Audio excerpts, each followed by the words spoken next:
کوئی حکیم دوائی دے اور کہے کہ اس کے نتیجے کے اندر یہ ہوگا، اور مریض ایک مہینے کے بعد وہ دوائی استعمال کرنے کے بعد آگے کہے مجھے تو کوئی فرق نہیں پڑا، تو طبیب نبض دے کے کہتا ہے کہ تم نے پرہیز جو بتایا تھا وہ نہیں کیا، تب اس کا فائدہ تمہیں نہیں پہنچا۔ وہ کہتا ہے میں پرہیز تو نہیں کروں گا، مجھے شوگر کا مرض لاحق ہے، میں تو دبا کے میٹھا کھاؤں گا، لیکن میں تمہاری دوائی بھی لوں گا، لہٰذا مجھے شفا ہونی چاہیے، لیکن جو آپ پرہیز بتا رہے ہیں وہ میں نہیں کروں گا۔ ڈاکٹر کہے گا پھر کرتے رہو، دوائی بھی کھاتے رہو، لیکن فائدہ نہیں ہوگا۔ لیکن اگر مریض مکمل پرہیز بھی کرتا ہے اور پھر دوائی بھی لیتا ہے تو اللہ شفا عطا کرتا ہے۔ اللہ نے روزے کا نتیجہ تقوی رکھا ہے، لیکن ساتھ یہ شرط رکھی ہے کہ تم ان امور سے رک جاؤ جن سے تمہارے رب نے منع کیا ہے، پھر لازمی نتیجہ یہ ہے کہ تمہارا دل تقوی کے نور سے جگمگا اٹھے گا۔ اور اگر پورا مہینہ روزہ رکھنے کے باوجود بھی اتقاء کا نور نصیب نہیں ہوتا اور دل کو باطن کو روشنی نہیں ملتی، تو پھر اس کا مطلب یہ ہے کہ ہم نے اللہ کا روزہ نہیں اپنی مرضی کا روزہ رکھا ہے، اپنی خواہشات کے مطابق بھوک کاٹی ہے، اس کا کوئی فائدہ نہیں۔ اور حضور علیہ السلام نے واضح دو ٹوک لفظوں میں ارشاد فرما دیا، من لم یدع قول الزور والعمل به فلیس للہ حاجۃ فی ان یدع طعامہ وشرابہ، جو ایسے امور کو نہیں چھوڑتا جن سے منع کیا گیا ہے تو پھر اس کے بھوکا اور پیاسا رہنے کی اللہ کو کوئی ضرورت نہیں۔ یہ خوراک بچاؤ مہم نہیں ہے کہ اللہ نے اس لیے روزہ فرض کیا ہے کہ تھوڑا خوراک بچ جائے، نہیں، بلکہ وَيُزَادُ فِيهِ رِزْقُ الْمُؤْمِنِ، ماہ سیام میں تو مومن کا رزق بڑھا دیا جاتا ہے۔ ہر شخص اپنا حساب لگائے تو اس مہینے میں اخراجات زیادہ ہوتے ہیں، تو یہ خوراک بچاؤ مہم نہیں ہے، بلکہ یہ تقوی کے حصول کا ذریعہ ہے مہینہ۔ اور اس پورے مہینے میں اگر ہم اپنے آپ کو بچائیں گے، اپنی زبان کو بچائیں گے، سب سے زیادہ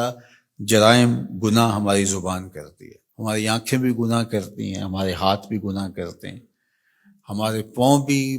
برائی کی جگہ پہ چل کے جائیں تو گناہ گار ہوتے ہیں، ہمارے کان بری چیزیں سنیں تو یہ بھی گناہ گار ہوتے ہیں، لیکن سب سے زیادہ گناہ ہماری زبان کرتی ہے۔ تو اس لیے ماہ سیام میں زبان کو کنٹرول کرنے کا کہا گیا۔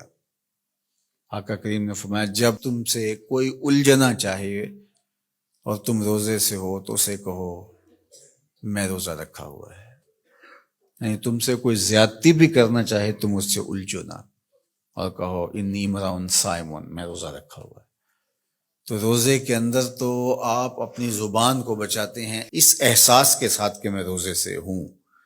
یہ احساس جب جڑا ہوتا ہے کہ میں روزے سے ہوں تو کلی بھی احتیاط سے کی جاتی ہے نا، کوئی قطع حلق سے نیچے نہ ٹپک جائے۔ جب آپ روزے سے ہوں اور یہ احساس آپ کے ساتھ جڑا ہوا ہوتا ہے تو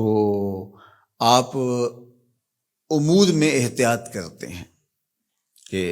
میرے روزے کو نقصان نہ پہنچ جائے۔ تو کیا صرف کھانے اور پینے سے ہی روزے کو نقصان پہنچتا ہے یا روزے کو نقصان پہنچانے والی اور چیزیں بھی ہیں؟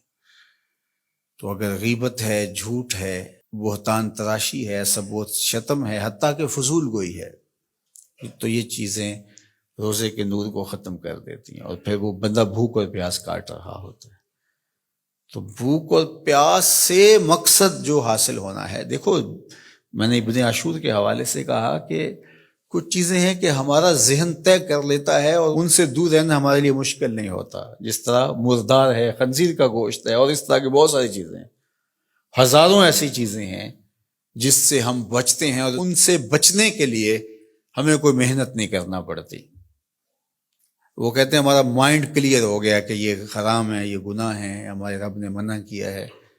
تو بس ان سے ہم بچ جاتے ہیں۔ اگر ہم اس کی فہرست بنائیں تو وہ سینکڑوں میں، ہزاروں میں چلی جائے، جو اللہ کی توفیق سے ایک مسلمان نہیں کرتا،